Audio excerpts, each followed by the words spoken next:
Please take your seats.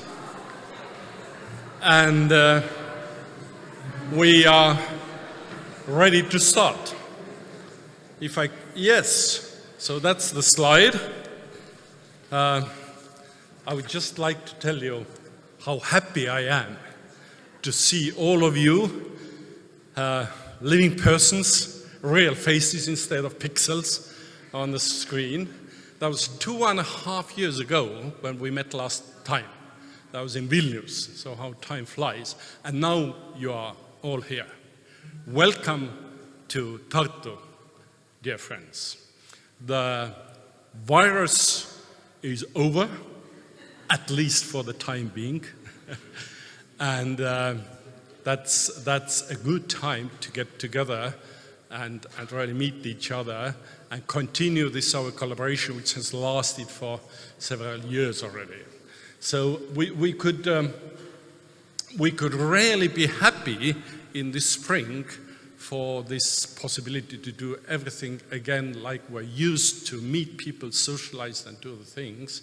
But of course there is one big problem, and this is the war in Ukraine. I just mentioned it.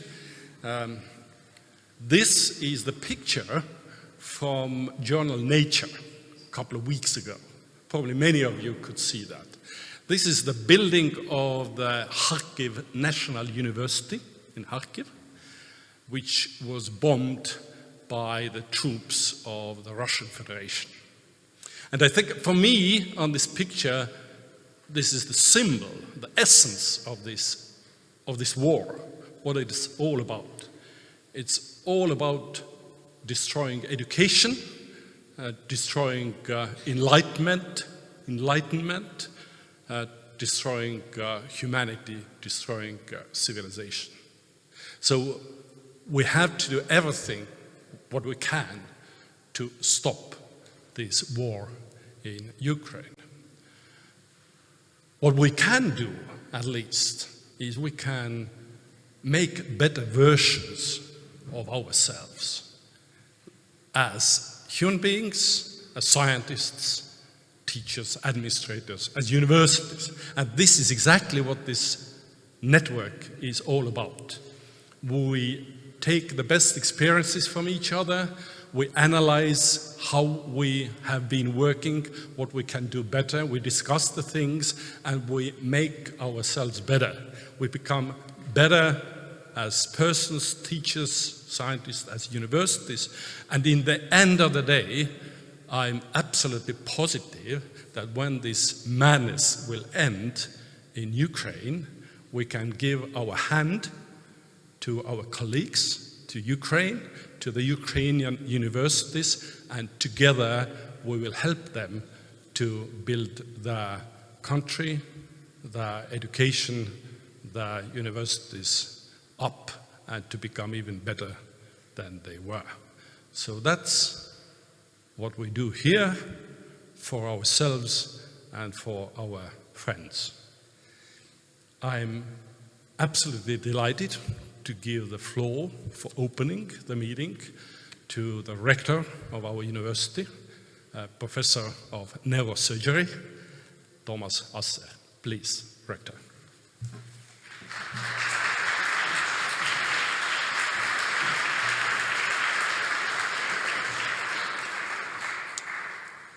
So first of all, thank you, of course, for this extremely kind introduction. Yes, my former affiliation was really neurosurgery, which is not anymore, but anyway. Dear friends, dear colleagues and dear guests, I think that I can say also the friends because I think that there is the background, mine, yours, is quite close, so that, no doubt. And just on behalf of myself and on behalf of the University of Tartu, it's really a great pleasure to say you a warm welcome. And I'm using this now, the opportunity to just officially open the Alliance for Life community meeting and Skill Academy 2022 in Tartu. I don't know how many of you have been before in Tartu, but I guess that at least some of you had a chance to visit the university And we are now in this most festive room in, I would say, in Estonia. So this is the university ceremonial hall, or aula as we call it.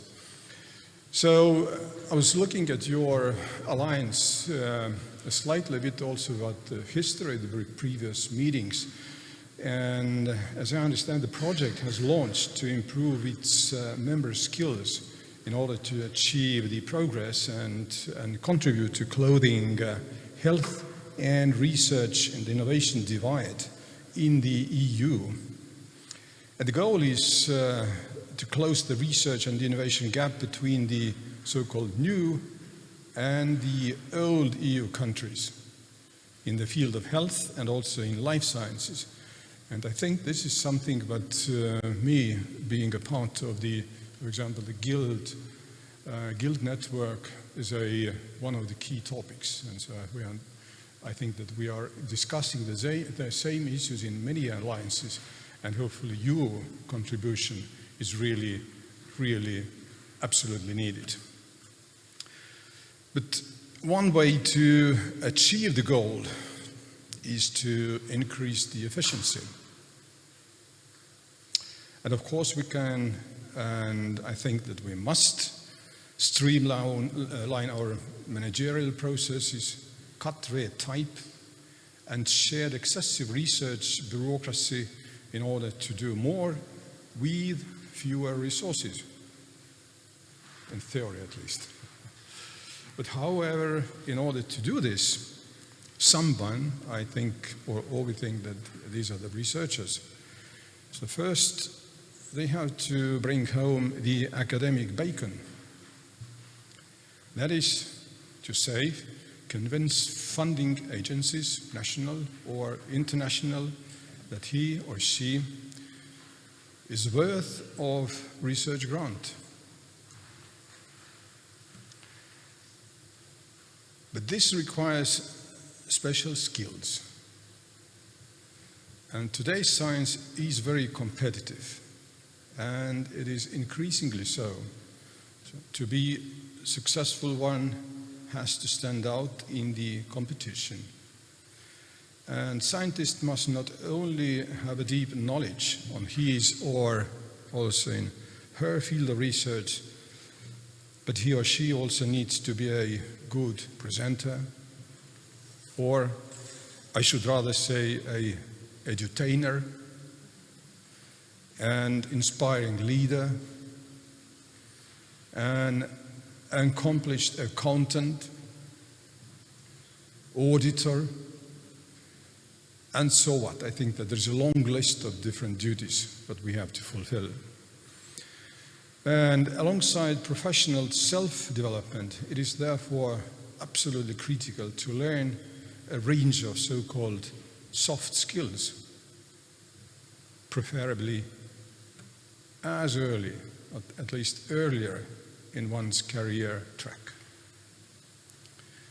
And admittedly, there is still a noticeable skill gap, despite of all, whatever we think. Skill gap in these areas between the graduates and also the faculty members in the EU, new and old member states. So the Alliance for Life Skill Academy has made its mission to change this situation by offering tools and resources to develop the skills of early stage researchers at the Alliance member universities. And I think that in this respect, it is an excellent project.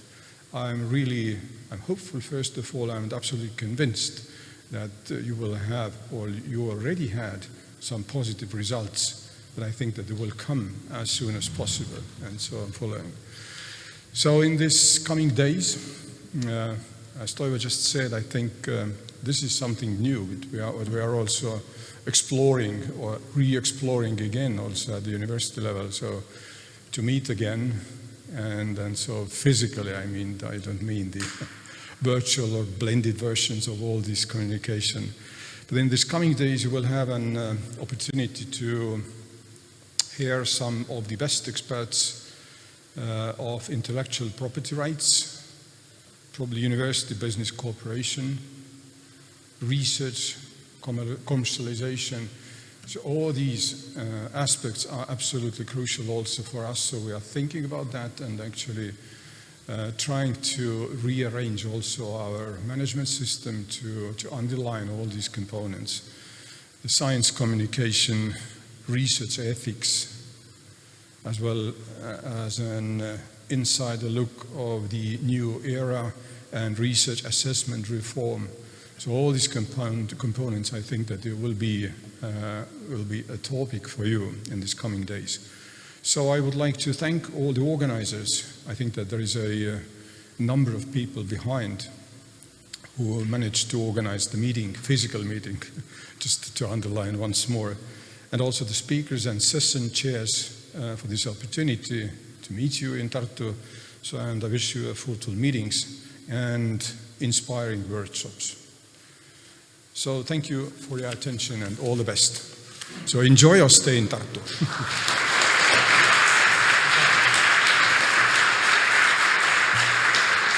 Thank you, Rector. Thank you very much for these very important words.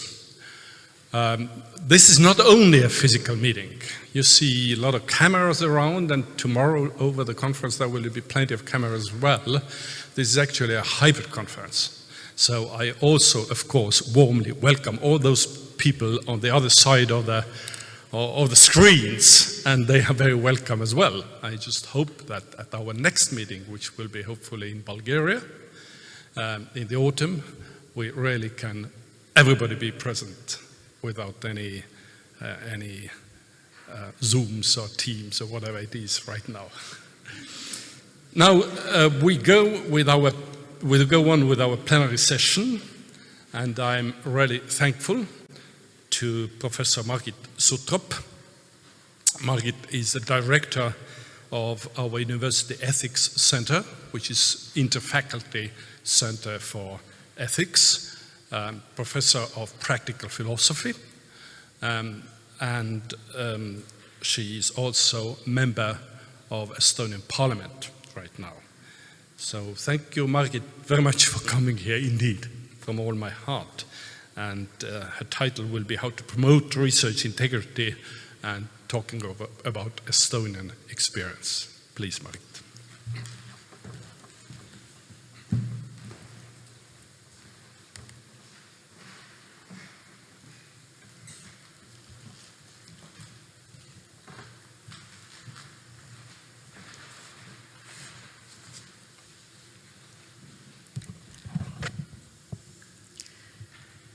So, dear Rector, dear guests, colleagues from the consortium, I'm also really very glad to greet you all here in Tartu, in my home country, hometown.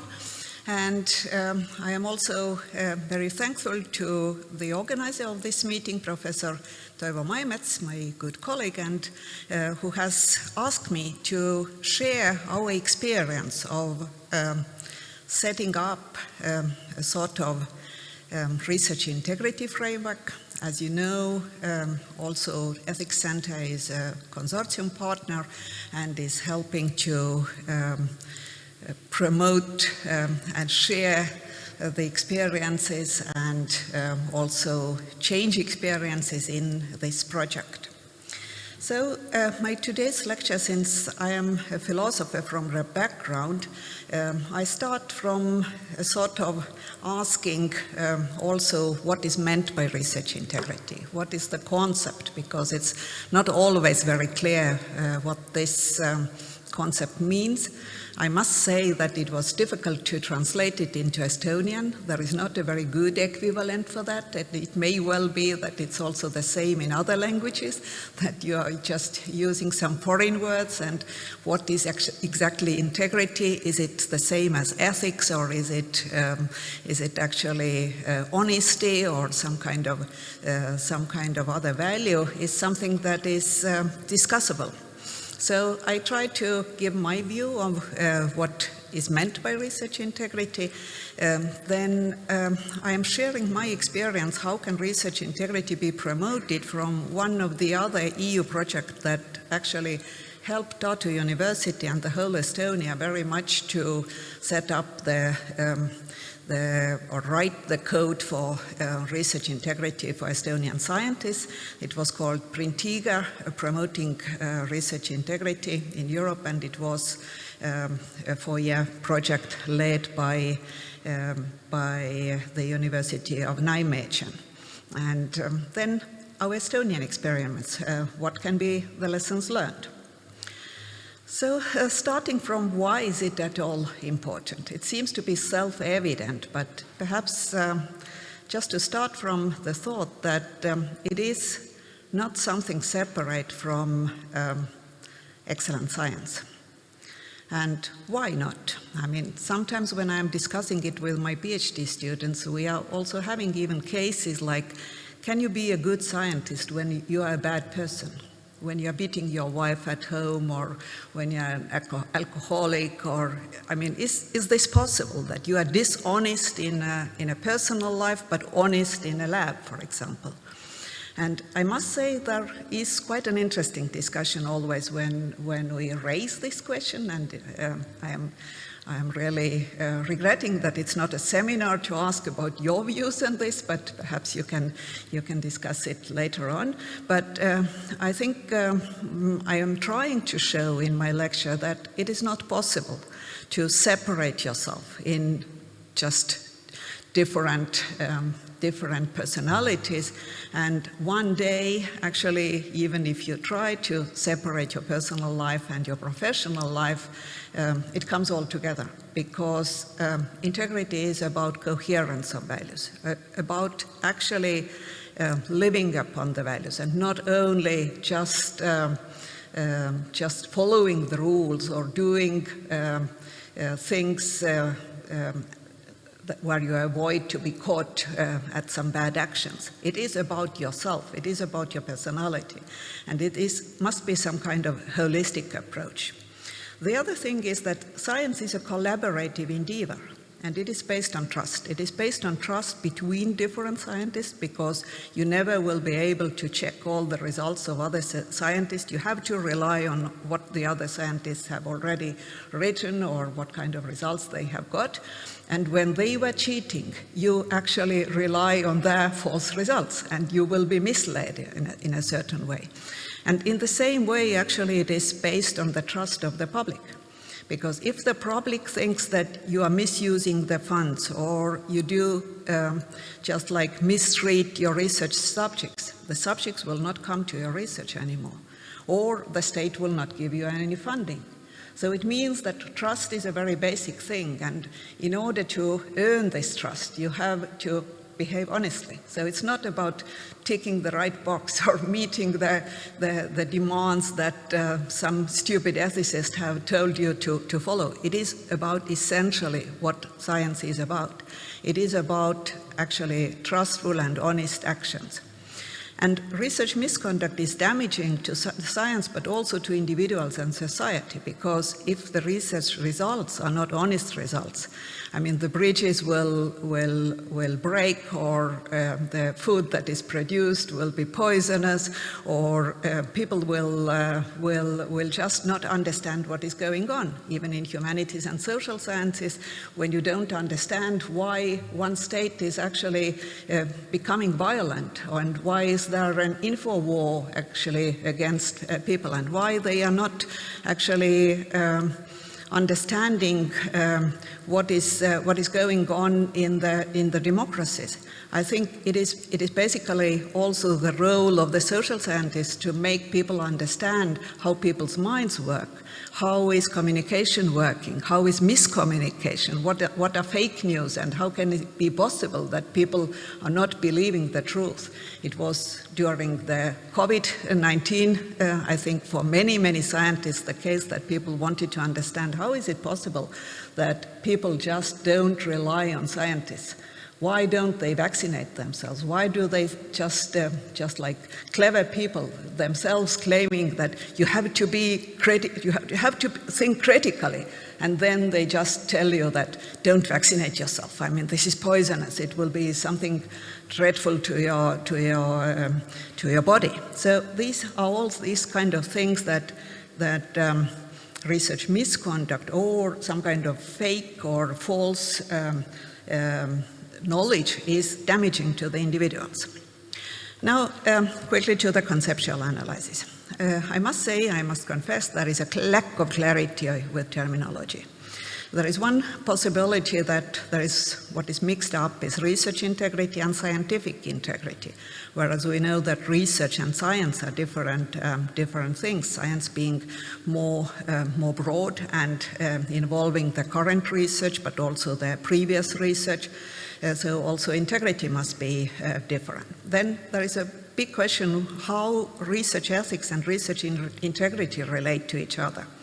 I have been, with my colleagues, using actually research ethics as a wider term, just as a field of study, and research integrity more like a professional activity, whereas some other people, like David Shaw, is saying that an ethical research acts always with integrity, but research ethics focuses more on planning of the research, how to protect the research subjects, what to do with the data, how to protect the privacy, to think through the things, how to get approvals, whereas research integrity comes in when actually the scientists are going to carry on the research, when they actually collect the data, they interpret the data, or when they disseminate the data. So I think there are different ways of thinking about it.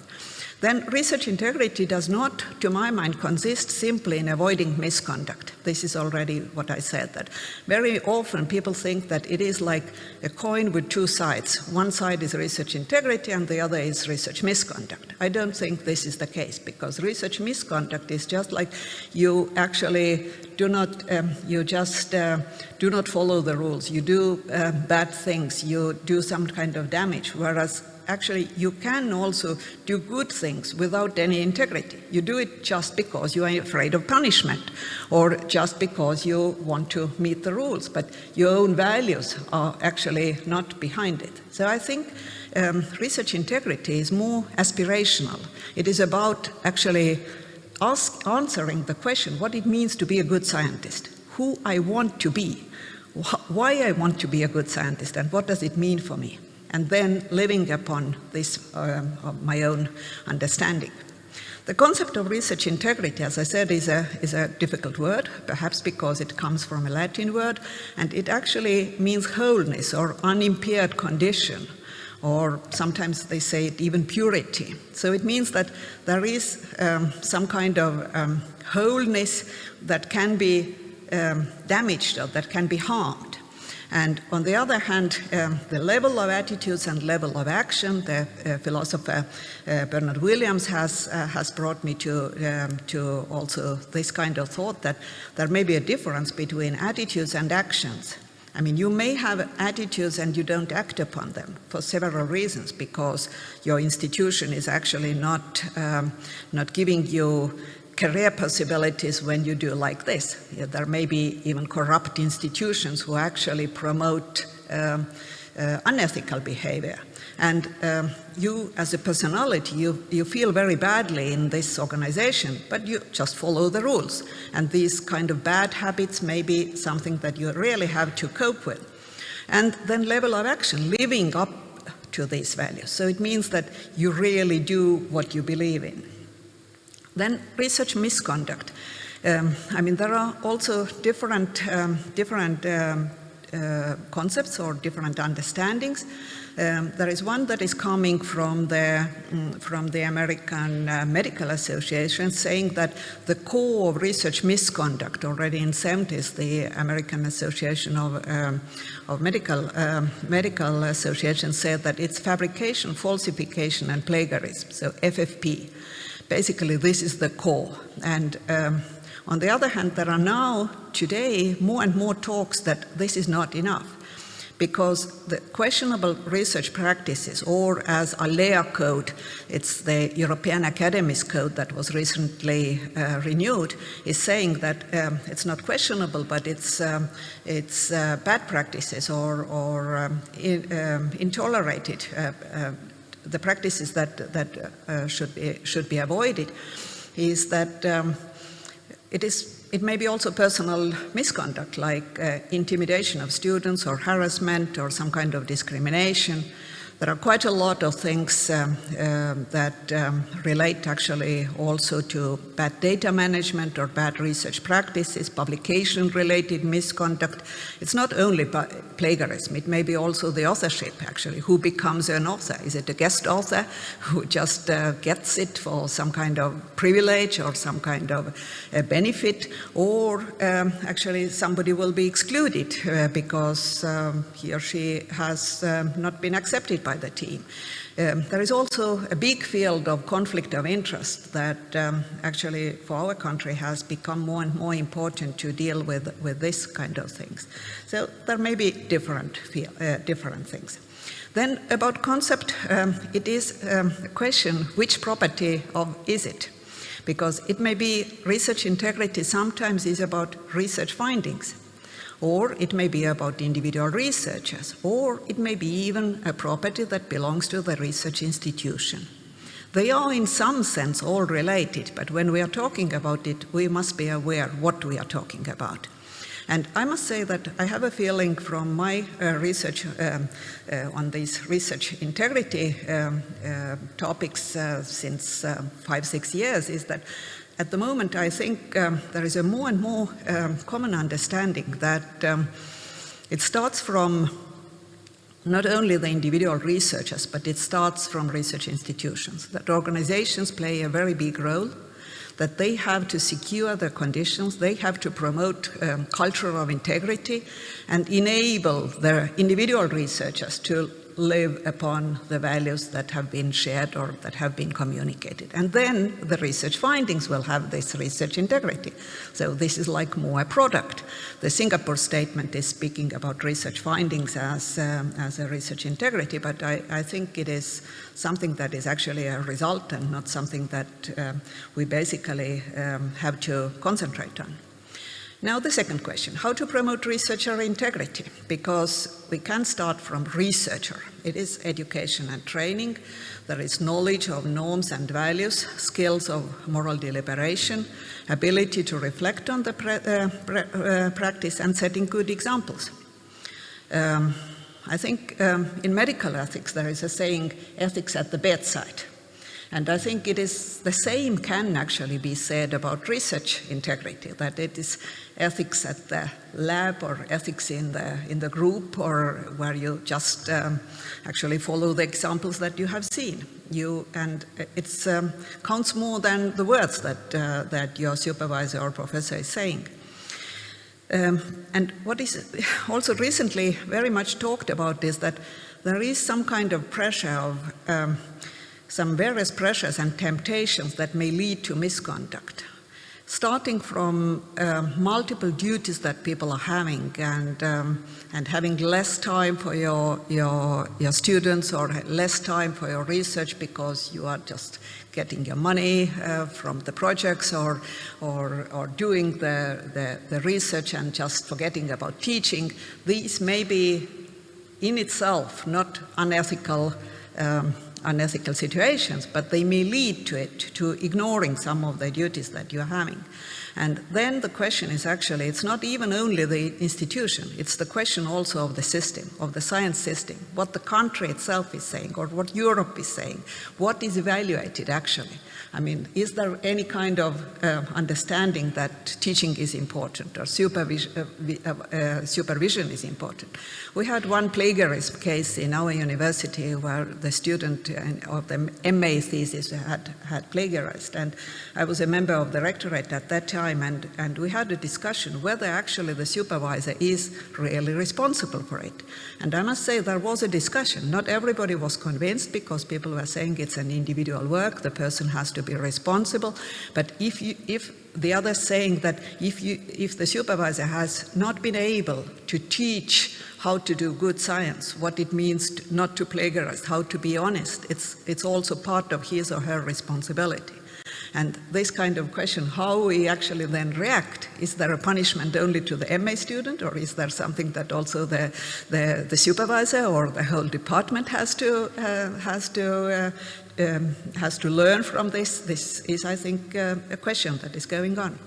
So there are different levels of research integrity, and as I said, there is quite a big understanding now, the move to see more the role and responsibility of the organizations.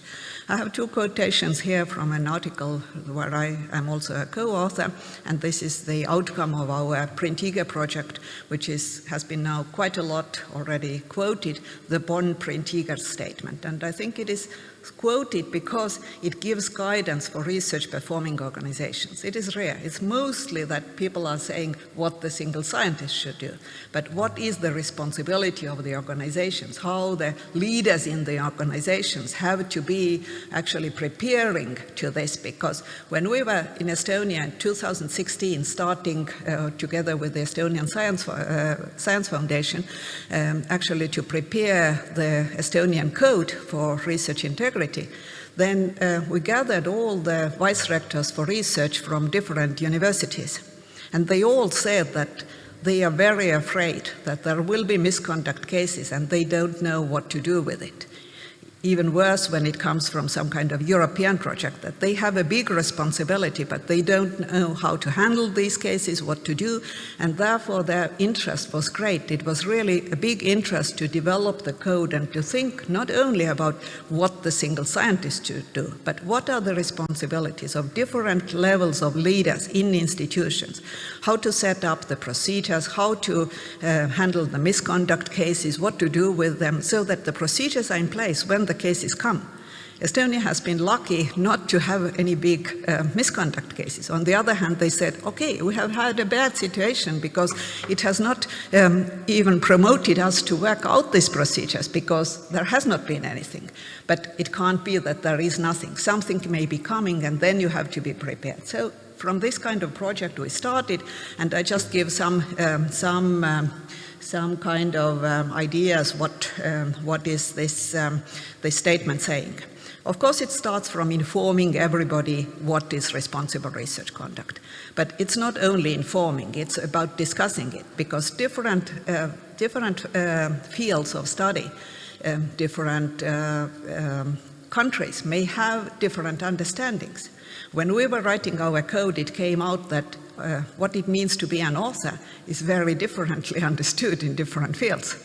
Or how to share the data, whether I have an obligation to share the data with the others, was also not something that was understood in the same way. What to do with benefit sharing? Am I, as a scientist, really responsible for doing benefit sharing in the other countries, even if my project ends or something?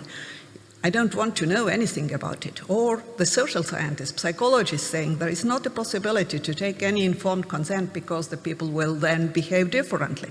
I don't want to get this consent. So it may be different. So we have to provide training, education, and mentoring. The paper is saying that it's very important that it's not only PhD levels, that it's all the students, but it's also, one of our studies showed that it's very important actually that there is more lack of knowledge on the senior level, that the students are more lucky because they are now having more training and education, whereas the senior scientists are not so lucky. So increase transparency of misconduct cases, set up national reporting systems, implement safe and effective whistleblowing channels is quite an interesting and very much discussed issue in Estonia. In Estonian Parliament, we recently had a big discussion whether to adopt take over the European whistleblowing directive, and we have not come to an agreement because of having the past with communist regime, actually people telling lies about each other. People are very sensitive, especially older generation, whereas younger generation says there should should be these whistleblowing channels in place. And it's also, on the other hand, saying that you have to protect the alleged perpetrators and make clear that malicious complaints are a breach of research integrity. And then all these kind of setting up the different committees. Now, my very last point, and very briefly, Estonian experience. I already told you about our code of conduct for research integrity that was signed by almost all, just except one, of the research institutions, Ministry of Education of Research, Estonian Research Council, at this one event that was organized by the European Commission. It was in 2017, and Tartu University was leading this writing of this code. We set up a working group, and Tartu University also, before signing the whole Estonian code, adopted it in the Senate just a week before, because it was our code first, and then it became an Estonian one. Then Estonian Code of Conduct for Research Integrity was an advancement to the Code of Conduct for Scientists in 2002, where the Estonian Academy of Sciences had adopted this code. And as I said, the advancement was that now it was also not only telling what the researchers have to do, but it's also what the institutions have to do. Now, the further implementation is that after the adoption, every university had to work out its own policies and procedures. Tartu University has been again having the leading university or leading national university, the oldest one also from 1632, helping the other institutions, and we have done quite a lot of work actually to work out the procedures in our university. And one of the things that has been a success, I think, was that each faculty has now one research integrity counselor. So it's not only blaming somebody that you are not doing good research, but it is more about advising people, advising how to do good research, and also advising whether they have seen misconduct. So we got quite a lot of experience from Australian universities and also from NREO framework, and we introduced this so that we have an academic secretary who gets the complaints. But it is a separate system that each of the big four faculties has an ethics counselor who works closely together with the ethics center and actually helps them to understand what research misconduct and what also good science is. And now, at the moment, at the state level, there is also one action. A new law on Estonian research organizational system is prepared by the Estonian Ministry of Education and Research, and hopefully will be adopted in the parliament, which will improve our system. Just the very last two slides. I know Toivo is already very nervous. You will get the slides, but Mari-Liisa my colleague, will not forgive me when I don't tell something about the data. That it is interesting that we, after we adopted the code, the Estonian Research Foundation asked all the universities and research institutions in Estonia to answer the questions about what are the main problems with the research ethics system.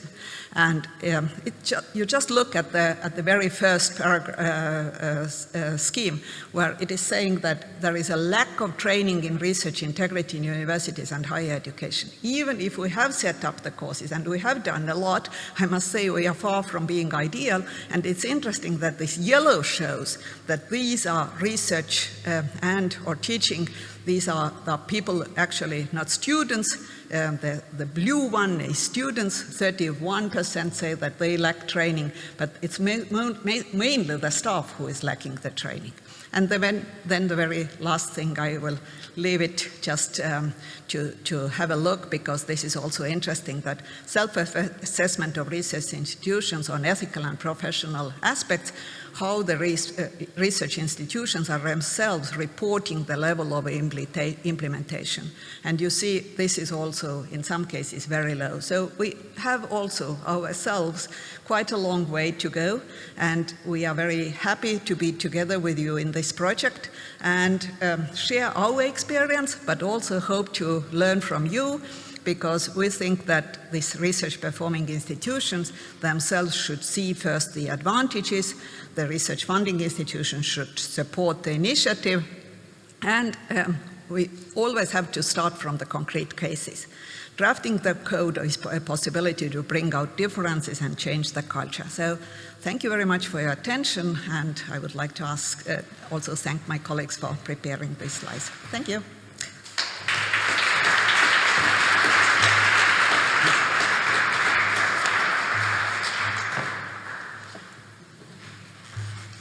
Thank you very much indeed, Margit.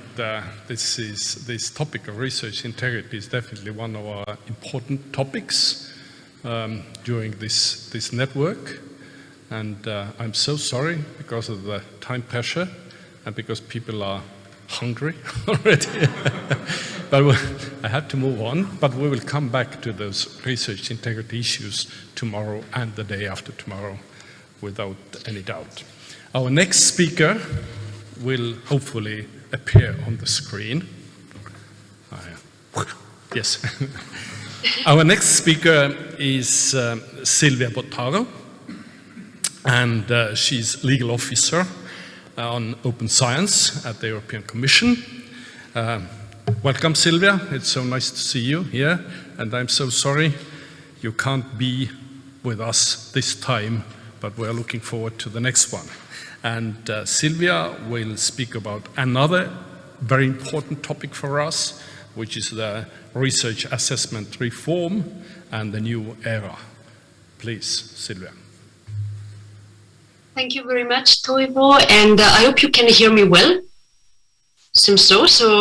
Well, thanks very much to the Alliance for Life and also to its members for the invitation. And indeed, it's very unfortunate that I cannot join you today in person. It would have been a big pleasure being there in Tartu. Unfortunately, due to other commitments, I could not. But I'm very glad that technology still allows us to meet, even if virtually, and to tell you more about the initiative that we are currently having on research assessment in the context of the European research area. So I'm now sharing my slides, and I hope you can see them well. Just 1 second.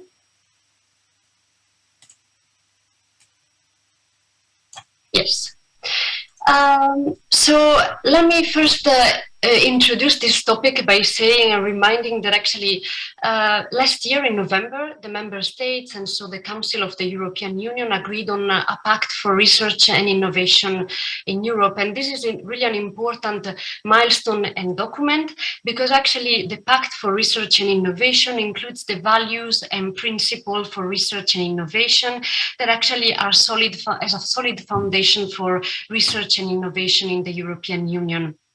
And as you can see, some of the values and principles are really central for what concern open science, as well the reform of research assessment. So you can see the free circulation of scientific knowledge is an important value and principle, societal responsibility, but also the pursuit of excellence. And actually this is, of course, about research being world-class, but also that the results produced are open, verifiable, and reproducible, and that actually are carried out to transparent research processes, and that the research assessment actually comply with this principle of the pursuit of excellence and rewards quality accordingly. Now, the Pact for Research and Innovation also highlights some priority areas for joint action by the member states. And these also highlight the importance of open science practices, citizens and societal engagement, and the need for a reformed research assessment system. As you can see from these priority areas, the idea is really to further develop the current research assessment system so that it rewards quality, impact, open science practices, leadership and engagement with society, collaboration with industry, and consider a wide range of research output and activities. Now, the member states also agreed on a future governance of the European research area and proposed a policy agenda for 2022-2024 for the European research area. And one important action that is proposed in the policy agenda is indeed about the reform of the research assessment system. And actually, it includes three important outcomes. One is the analysis of the barriers of legal and administrative nature, either at national or at transnational level, for a reform of research assessment. And this is very important because we know how much national framework conditions are important for being conducive to these reforms that we want to carry out in the future. And then another outcome is to create a coalition of European research funders, research performing organizations, and other relevant organizations to really affect these changes and also rolling out this approach in the future. So why this action as part of the European research area, and also why it's important to reform research assessment? I think you as an alliance, you are very familiar with this because I know and we really read with interest as well the recent study, the self-assessment study that you carried out and the SWOT analysis. So as I said, you are certainly very familiar with the rationale and the need of why reforming research assessment. But you certainly know, therefore, that research is undergoing major evolution. And the outputs are not limited anymore to publication, but we really have a variety of outputs, data sets, software, and research is also becoming more collaborative and open with really an importance of team effort and collaboration becoming essential. However, the current system has not adjusted to this new reality and still really rewards quantity and publication value rather than the intrinsic merits, and also uses very narrow and inappropriate indicators sometimes to as proxies for quality, such as the journal impact factor or the quantity of publication. So a reform is needed, and this needs to change really to acknowledge the diversity of contribution of researchers, the diversity of outputs, of activities and practice of research that contribute to quality, to impact, and as well to increase the trust in research. Now, this is not a new objective because there have been many initiatives in the past. You might know certainly the DORA Declaration, the Leiden Manifesto, and we know that many as well initiatives are carried out by research funders, research performing organizations that are very promising and really shift into this direction. However, we also see that progress is low and fragmented, and this really calls for a coordinated action and the need for this new initiative that really goes towards the changes that I mentioned. Now, as the Commission, last year, we really carried out an in-depth consultation over basically the entire length of 2021 with a lot of different stakeholders, and these were also very in-depth consultation to try to understand how to affect changes, which form such initiatives should take. And the results of these consultations were actually enshrined and published in a scoping report that we issued last year in November. And this scoping report summarizes the consultations and also contains some principles and actions that could be agreed by funders, research performing organizations, and other relevant organizations that are willing to affect change. And importantly as well, in the scoping report and in the consultation, we also highlighted what out of this consultation came out as a possible way forward to implement and affect these changes. And so this way forward, and there was really a broad agreement among the stakeholders that we consulted, that a way forward in this direction should be a stakeholder-owned initiative.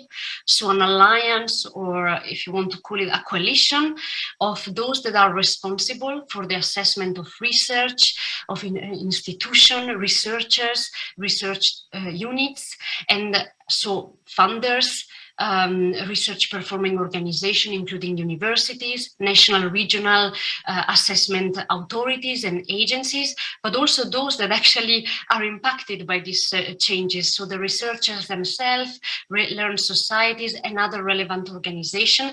And this coalition will bring them all together. All those that will be interested in promoting these changes. And this coalition will actually be formed based on an agreement that actually will set principles and common actions among the signatories, and will certainly build on previous declaration and initiatives, such importantly DORA. But we have been discussing as well with this initiative, with DORA itself, many other stakeholders, how synergies could be created, but also how this initiative is different. And it's clear that such an agreement will not stay at the level of a mere declaration, but the ambition is really as well to really move towards concrete changes. So the agreement will contain concrete commitments and a time frame for change that will be agreed by the signatories themselves.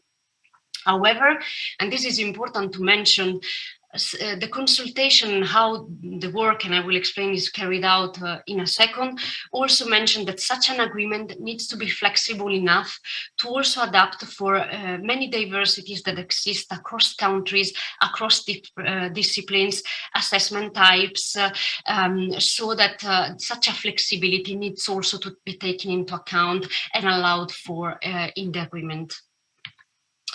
So in December last year, we issued and published a call for expression of interest to be part of this process of drafting the agreement.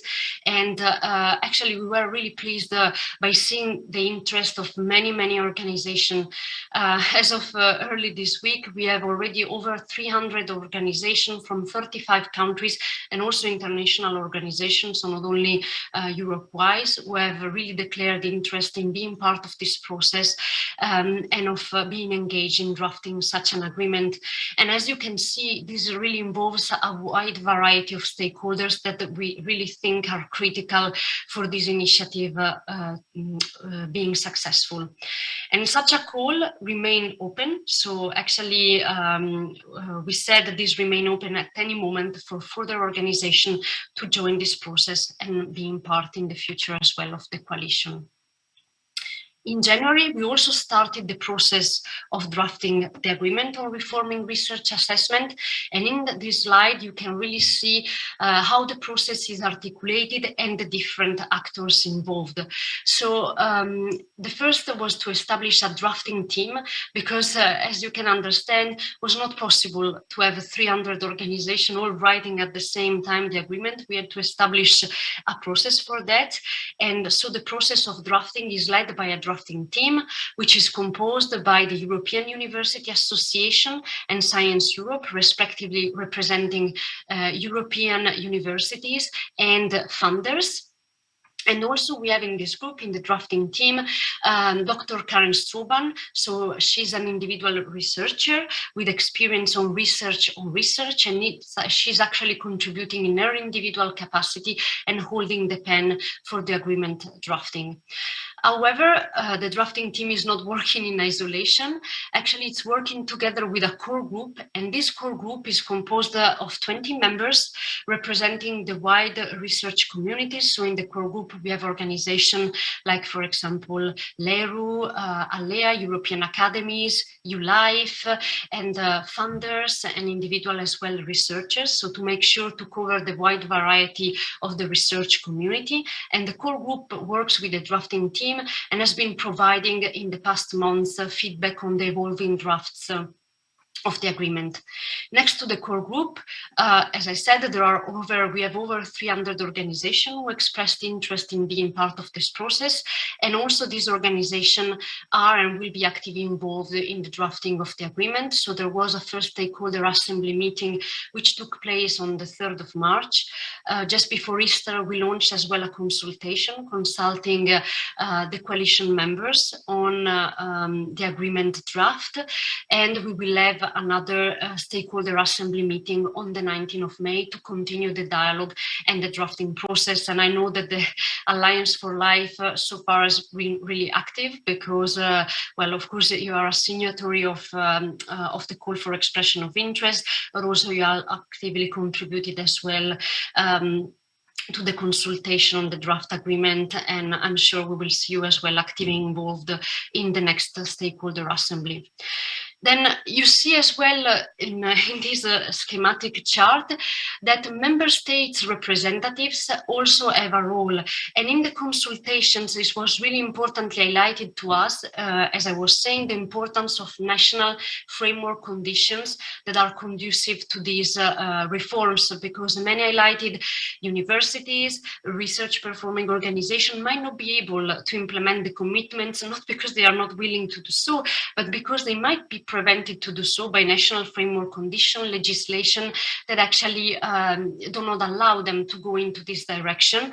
And so we are discussing with the member states in the European Research Area Forum and European Research Area Committee, what are these barriers at national level, but also at transnational levels, how possibly they could be removed, and as well which support they can provide to the future signatories of the agreement from their country.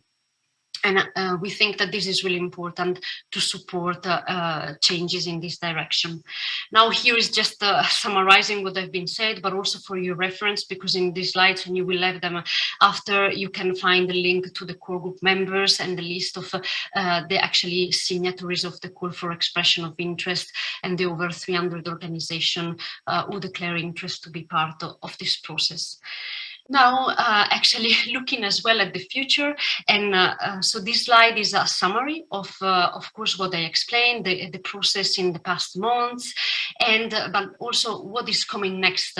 So as I mentioned, there will be another stakeholder assembly on 19th of May, where actually we plan to discuss with the wider communities of those who expressed interest to be part of this process, their feedback on the draft agreement, and this will be taken forward in future drafting and the evolution of the agreement itself. And we also plan in the next months to continue this iteration and discussion on the agreement and the target, although as you can see, it's indicative because this will depend as well on how discussion progresses at the level of agreement that we have on the agreement itself. But the idea is that to have a constitutive assembly sometime early autumn in September with the signing in of the agreement, and this actually will be the real starting point of the life of this coalition, because of course there will be many mechanisms that will ensure as well, and we hope that the coalition will also have a life in the future, so the members can come together as well to mutually learn from each other about practices and how actually changes could be implemented also based on evidence and future evidence that it's built in the future. So the coalition is also a place for the members to exchange knowledge, to learn from each other, and a safe space as well for sharing experiences. Now, I know that you received the agreement and that you contribute to that, but quickly about the content of the draft agreement that was so far. So we have a preamble which actually explain the rationale and the motivation for reform.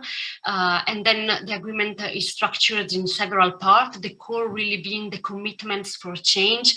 And we put forward, together with the drafting team, the core group, 11 commitments for change, including a concrete time frame for implementation. some steps in reform journey that are not mandatory, but that could help future signatories in really implementing the commitments. And then importantly, I was mentioning, this is work in progress. We have been working with the core group and in the drafting team to actually start thinking as well about the governance for the coalition. As I was saying, also what could be the operations of the coalition, including how to foster processes for mutual learning and facilitating the monitoring of the progress made by the coalition as a whole.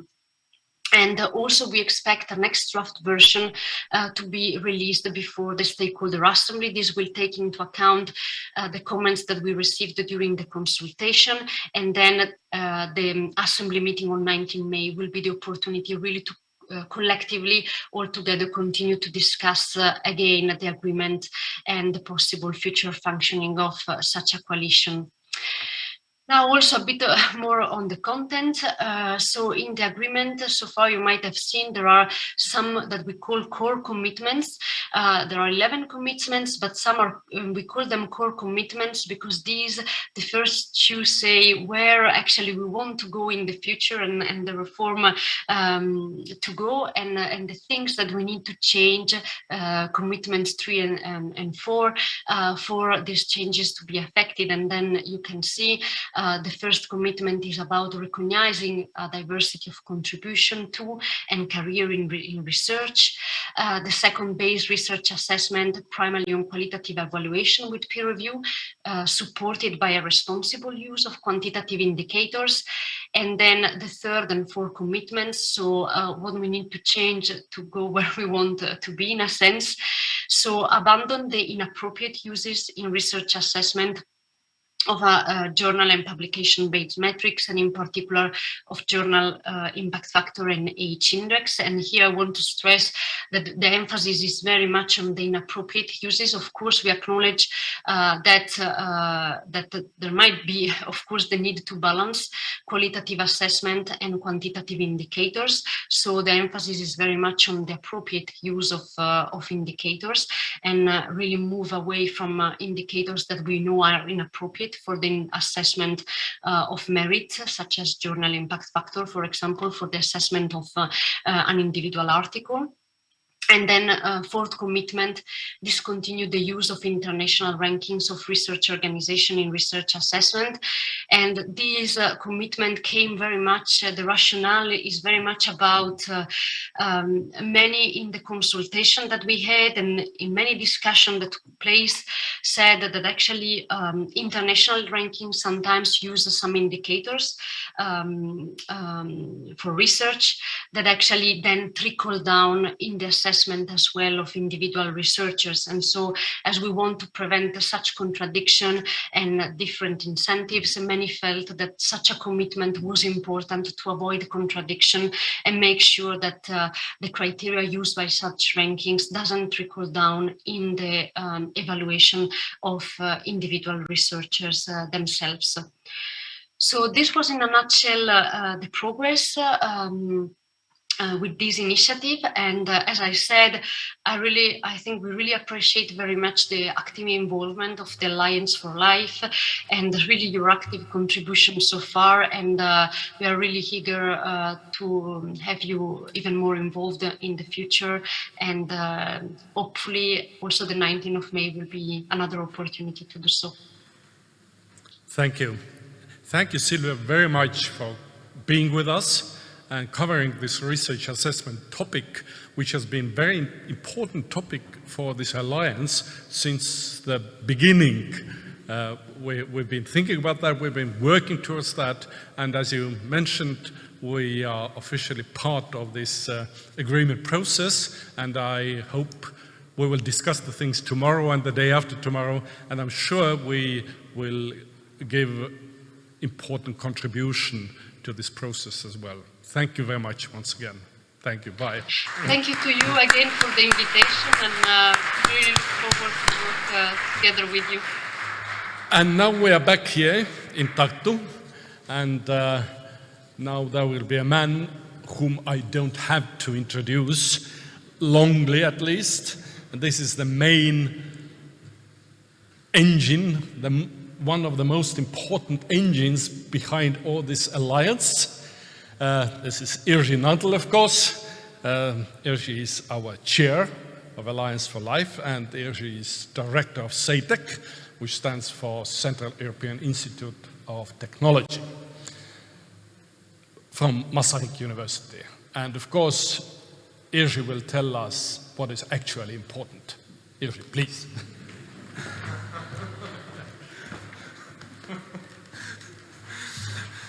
Thank you, Toivo. This kind of introduction sounds a bit intimidating to me before giving a speech. Okay.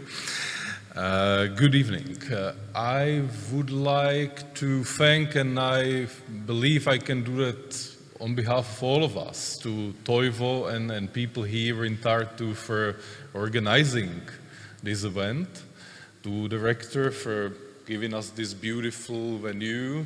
I come from a 1918 university, which is connected with the modernist era of nation-state building after World War I, so I'm always amazed being in places like that. To Silvia, of course, for briefing us on the most recent developments of ERA, and to Margit Sutrop for a very important, I would say, and an inspirational lecture, to which I would add that it was really worth listening, because research integrity can also be a career breaker, even when people are in very high positions.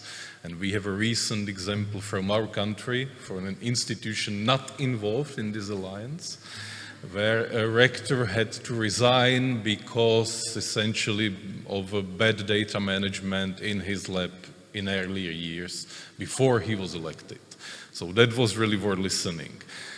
And I don't know if I'm going to say what was really important. I think everyone knows what's really important for you, but my job is to speak about what has been going on in the Alliance in past years. And let me say that I'm very glad that together with Toivo and others, we kind of insisted and convinced most of you that it's really worth having a physical meeting here in Tartu instead of relying on the Teams. We felt it's important to meet after the pandemic years and have the opportunity to learn and discuss in person. But I think, and that's the issue of the context of war in Ukraine, which also Toivo mentioned, it's also important in this context that we show also within our countries that we carry on. We carry on in these states, and Estonia is a frontline state in that respect, just very close to the border. We do the business, we do the academic work. We continue, we are ready to support Ukraine, and I think that will also come, that we will also need to be there for helping with rebuilding the Ukraine once the war is over. And I'm also glad that together with Toivo we want to bring tomorrow to the board discussion the issue of identifying possible Ukrainian partners to be affiliated with the alliance and work together on a framework for that purpose. And let me now also a bit maybe dwell on the issue of war and the overall context. Toivo showed the picture of the destroyed academic institution and spoke about how it affects education and research and what education and research may do in respect of war. But I want to speak a bit about the more geopolitical consequences and what it means for us as new member states, because we also are a new member states alliance. And that's a completely new experience, which is maybe in these two pictures that I have just shown.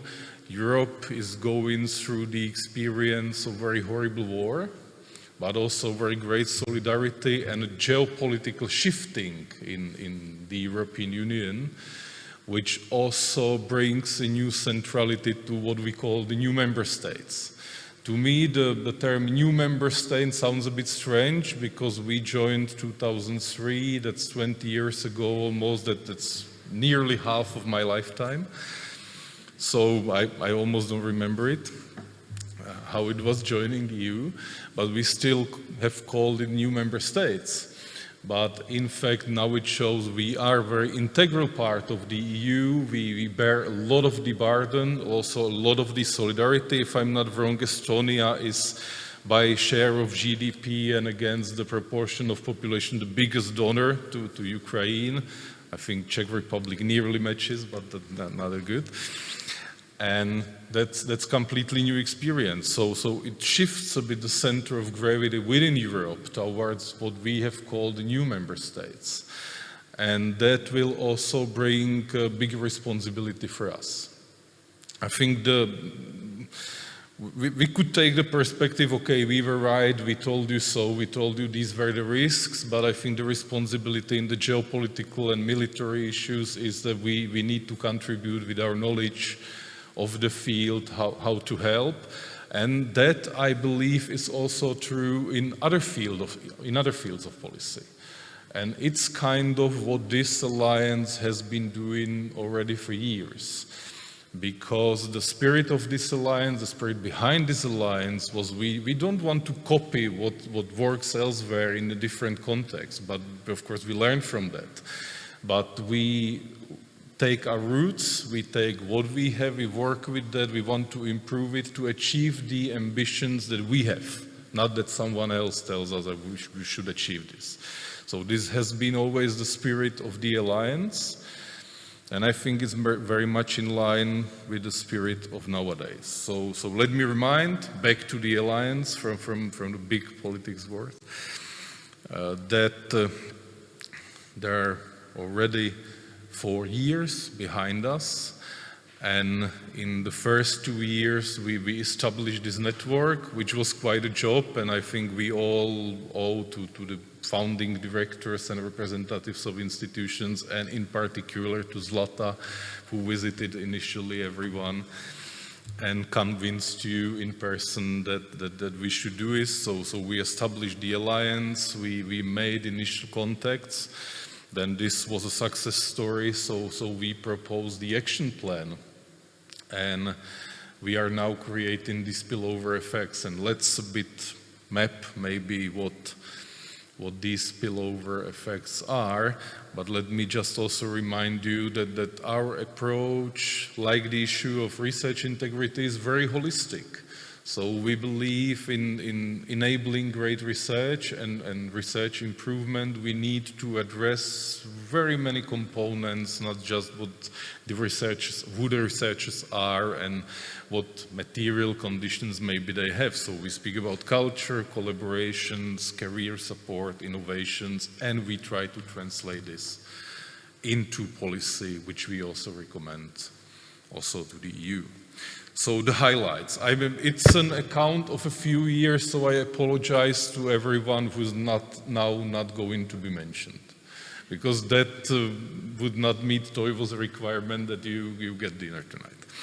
So let me address on the highlights of our past performance the issue of research assessment, which also Silvia spoke about it, and another Silvia led the work on it.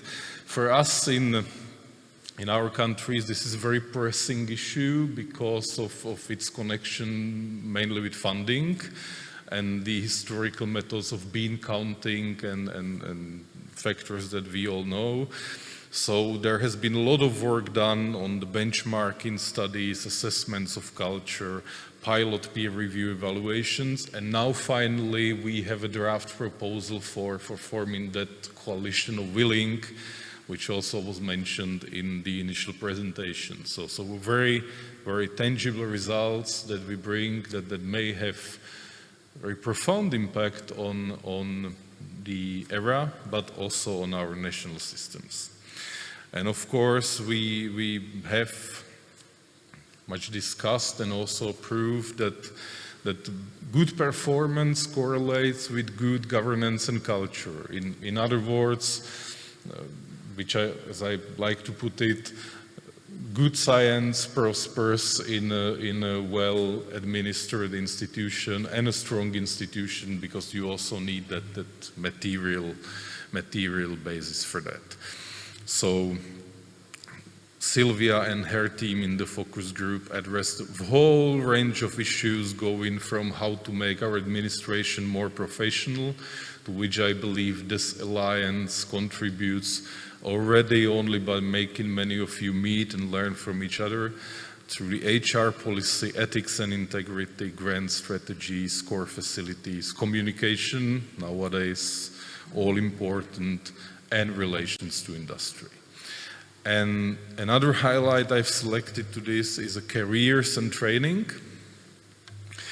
This is a very pressing issue. I think our practices in most of our countries and institutions until recently were a bit antiquated, so and not very dynamic, so most people stayed in the institution where they started their career. It was a problem to even hire people from abroad, but when they were hired, then it was even more difficult to integrate them, and all the issues that go with that. So in this alliance, we have based on examples of best practices at each of our institutions, and we have formulated practical recommendations that are now being put in practice, because there were even webinars organized over the time to share it, and the work that the focus groups on this have made is going now back to the institutional practice. And that's very closely connected. The Skills Academy, I think that's a jewel that the Alliance now has. We have been a bit discussing that from the beginning, that it would be nice to have such a Skills Academy. Now we have it. And it's rather impressive because we so far had 2 events and 12 more are being planned. But in the 2 events, we had already 600 participants. And we even managed to organize one of these events through the pandemic time in online form, which, as I was told, and I don't understand that quite detailed way, is very difficult. It's quite a challenge. I'm sure some of you know better. So back to the figure of 600 people participating in these events of Skills Academy, I think that's very significant impact. I actually can't recall a similar initiative at the European scale, apart from an organized school of something that would have an equal number of participants going through training. So I think through that we have really done very, very important contribution to improving our institutions and also people's professional careers and chances. There are also some interesting collaborations that we have started through the Alliance. First, the Excellence Map, which basically addresses the issue we have also been discussing from before the beginning of this alliance, that we collaborate a lot with Western institutions, but we typically know little about each other. So we have mapped the excellent researchers who would be worth to incite to collaborate, to have collaborations among themselves.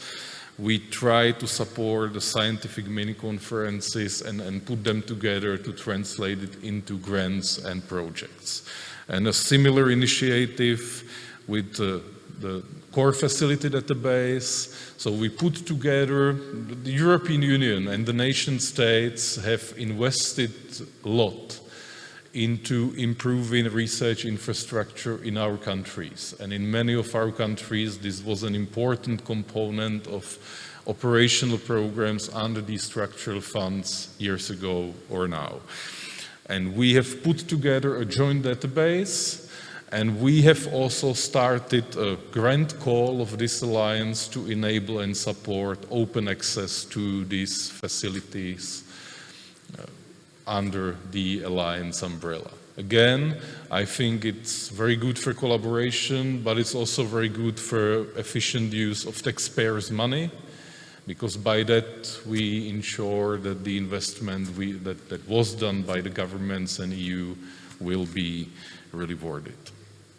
And now, going back to the issue of ERA, which was mentioned in the previous speech, I think there's a lot of attention always at the EU level and the government level. So some of us in this hall have served in government roles, so we know it and we enjoyed it. Then there is a lot of focus on the institutional level. But what I would like to highlight, and I think the work we have done gives us a very credible position to give also this recommendation and statement to the EU about ERA, that it should, if it should be a success, it should give more voice, recognition, and practical use to what is being called leadership from the middle, which means the umbrella organizations that gather the experience from the practical base in the field and are able to translate it further, like we do, or the Guild, or many other organizations, should be the cornerstones on which the European research area is built. And now, before going to dinner, just at this stage, allow me to say, because what we have achieved is your work, so thank you for your commitment.